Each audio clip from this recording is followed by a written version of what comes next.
All right, so you're trying to become fluent in English, right?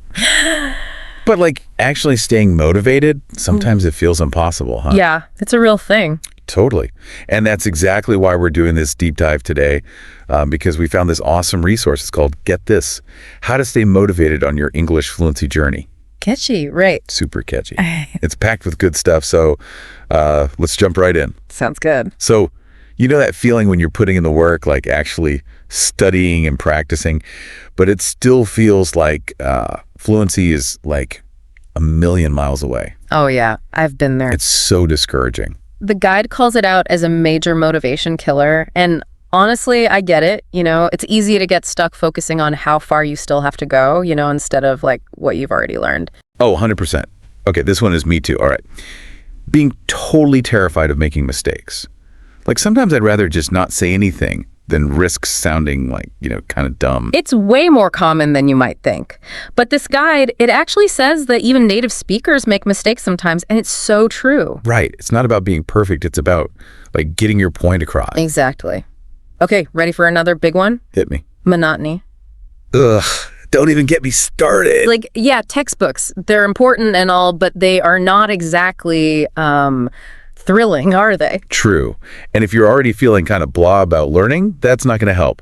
So what's the trick? How do we make it less boring? Because this guide had some cool ideas. Yes. Okay, so instead of just textbooks, think about things like movies, music, or podcasts, or even like video games. Ooh, I like where this is going. Right. It's about bringing English into the stuff you're already into, so it's less like study time and more like, oh, this is just fun. Genius. Okay, but real talk for a second. Yeah. Sometimes, even if you really want to, like, life just gets in the way. That feeling of, I don't have time.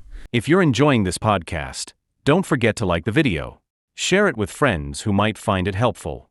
Make sure to subscribe and hit the bell icon so you don't miss our next video. Let us know in the comments what topic you'd like to hear.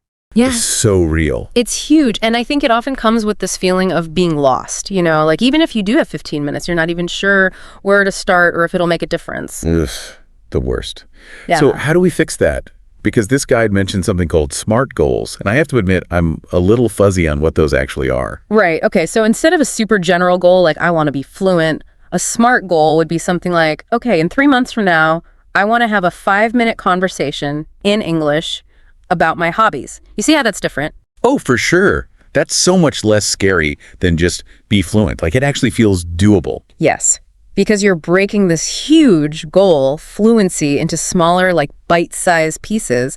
And when you hit those milestones, bam, motivation to keep going. I love those little wins. They totally keep you going. Which reminds me, this guide was also really big on celebrating your progress, no matter how small. Which I am here for. It's so easy to forget to, give ourselves credit, but it's so important for staying positive. So how are we tracking these wins? Yeah, good point.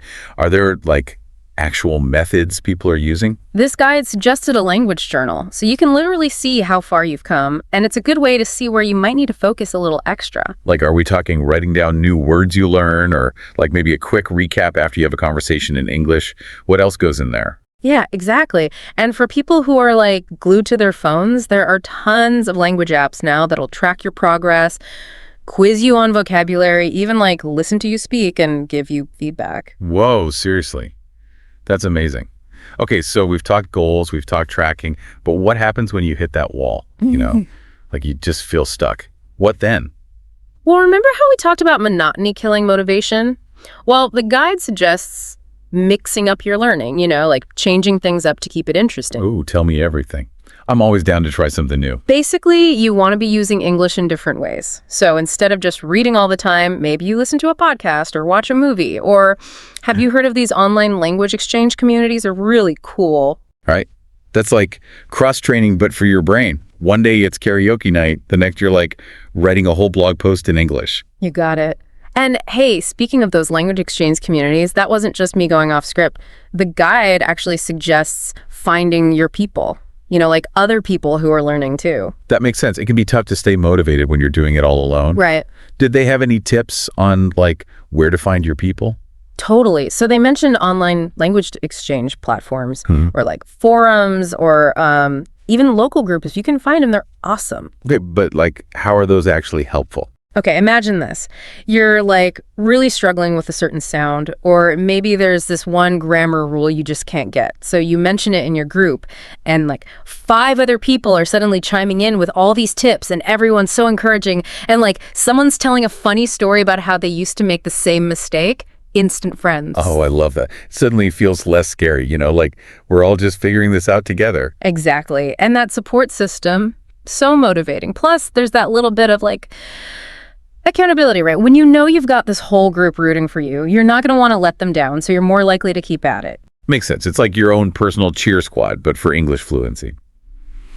So going back for a sec to that feeling of just like being kind of overwhelmed, not knowing where to even start, the guide also mentioned rewards, like positive reinforcement. What's that all about? Okay, so it's more than just a pat on the back, Think of it like training your brain to crave those wins, even the little ones. Okay, love that. But how do I actually do it? They suggest creating a whole reward system. It doesn't need to be fancy. Maybe it's like after a week of studying every day, you get to watch that movie you've been wanting to see. Or finally buying that book, But you have to tie it to your language goals. That's the important part. That's so clever. It's like tricking your brain into thinking, wait, learning English equals awesome rewards. Exactly. And it makes you actually want to keep going, Okay, so another thing people struggle with, right? Time.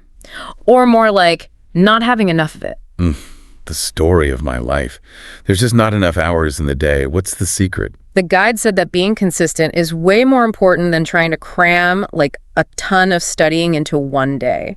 So instead of waiting for huge chunks of time, they suggest aiming for like just 15 to 30 minutes every single day, but make it a routine. I can actually picture myself doing that. Oh, okay, yeah. But realistically, what can you actually get done in just 15 minutes? More than you think. Get creative. You could listen to a podcast on your commute or watch one of those 10-minute English learning videos on YouTube while you're eating lunch, or even just practice speaking to yourself while you're doing chores. Nobody can hear you.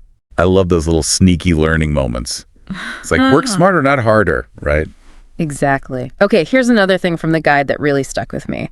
Staying positive, and this is important, patient. Learning a language is a marathon, not a sprint. Tell me about it. I feel like I'm always hitting these plateaus where it feels like I'm not making any progress at all, and it's so frustrating. Oh, totally normal. This guide kept saying there are going to be ups and downs, you're going to get frustrated, maybe even want to quit, and like, that's okay. It's normal. So how do you get through those moments? Like, how do we pick ourselves back up and keep going? Okay, this is where those positive affirmations come in. Remember we talked about them earlier? The guide had a bunch of them, like little reminders you can tell yourself when you're feeling down. If you're enjoying this podcast, don't forget to like the video. Share it with friends who might find it helpful. Make sure to subscribe and hit the bell icon so you don't miss our next video. Let us know in the comments what topic you'd like to hear. Ooh, I could use some of those. Hit me with your best one. Okay, how about every mistake is bringing me closer to fluency? Or I can totally do this, I will reach my goals. They're simple, but they work. Love those. It's like giving yourself a little pep talk. Yeah. Which, speaking of motivation, this guide ends on a really great point. Reconnecting with your why. So important. It's easy to get lost in the day-to-day of it all, like the grammar rules and the new words. It's a lot. So we have to remind ourselves why we're even doing this. Okay, so why is it so important? Remind us. It's the thing that's going to keep you going when things get hard, Like, think about it. Why did you start learning English in the first place? What are you hoping to be able to do? Like, what's the dream? Right, like finally taking that trip you've been dreaming of and actually being able to like talk to people or landing that awesome job that needs you to speak English. Yes, exactly. Those are the things to focus on when it gets tough, The guide even suggests like writing them down somewhere you'll see them every day, almost like a vision board. Oh, I love that idea. Okay, so we've covered a ton today. Any big takeaways, like the one thing you want our listeners to remember about staying motivated when you're learning English?